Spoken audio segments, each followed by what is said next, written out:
죽은 서로 다른 세 가지 모습을 가지고 있는데요. 조선시대 왕들은 죽수라라고 해서 아침에 쌀죽을 통해서 위를 열고 속을 달래주었어요.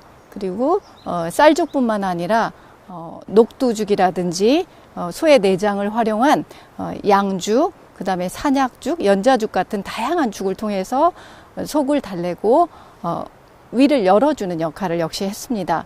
그리고 반가에서는 대추죽이라든지 잣죽, 깨죽 같은 보양죽을 끓여서 속을 달래거나 잃어버린 입맛을 되찾아주도록 배려를 했습니다. 기근이 들면 백성들은 여러 가지 초근 목피로 죽을 끓여서 생명을 연장하고 목숨을 구했는데요. 예를 들면 송피라든지 마름이라든지 개암이라든지 연자 같은 거를 활용해서 죽을 끓여서 목숨을 부지하게 했습니다. 또 하나는 매죽처럼 슴슴한 쌀죽에 매와 꽃잎을 넣어서 계절의 아취를 담은 죽이 있는데요. 이 매죽은 생존을 넘어서서 계절을 담았기 때문에 사람과 음식과 자연 사이의 교감을 담은 미묘한 멋을 담은 죽이라고 볼 수 있습니다.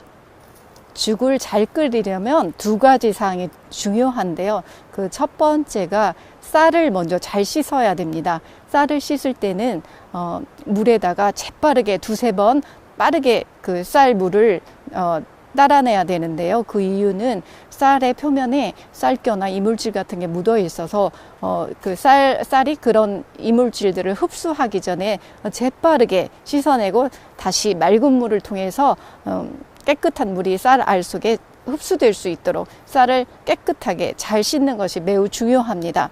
그 다음에는 불 조절이 중요한데요. 쌀죽을 끓일 때는 불담을 중불에서 시작해서 중약불, 약불로 잘 줄여서 쌀알 속에 충분히 그 수분이 흡수돼 가지고 나중에 쌀 속에 들어있는 즙이 배어져 나와서 쌀알과 잘 어우러지도록 끓이는 것이 매우 중요합니다. 또 한 가지 중요한 점이 있는데요. 쌀죽을 끓일 때는 그릇의 선택도 중요합니다. 열 전도가 천천히 되는 밑이 두터운 돌솥을 활용하는 것이 맛있는 쌀죽을 끓일 수 있는 비결이기도 합니다. 매화는 벌나비도 없는 계절에 매서운 칼바람을 뚫고 홀로 피는데요. 청아한 향과 순백에 가까운 분홍빛으로 사랑을 받았습니다. 서유구 선생님이 쓰신 임원경제지 이윤지에 보면 선생님께서는 꽃에 대한 품등을 먹이셨는데 매화나 남매가 일품구명이라고 해서 가장 사랑받는 꽃으로 꼽으셨습니다. 매화는 사군자 중에서 지조와 절개, 아름다운 모습으로 시인 묵객들의 많은 칭송을 받았는데요. 서유구 선생님이 쓰신 시집인 번개시구에 보면 이런 구절이 나와 있습니다. 연기를 좋아하는 살구는 집 가까이에 비춰보기 즐기는 매화는 물가에 심지요 라는 구절이 나와 있는데요.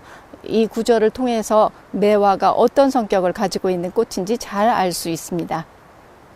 매화는 식재로서도 가치가 있는데요. 매화의 향만으로도 심신을 안정시켜서 면역력을 증가시키기 때문에 감기를 예방하고 그리고 여자들의 피부 미용에도 좋은 효과를 미쳐서 기미나 주근깨를 예방하는 효과가 있다고 합니다.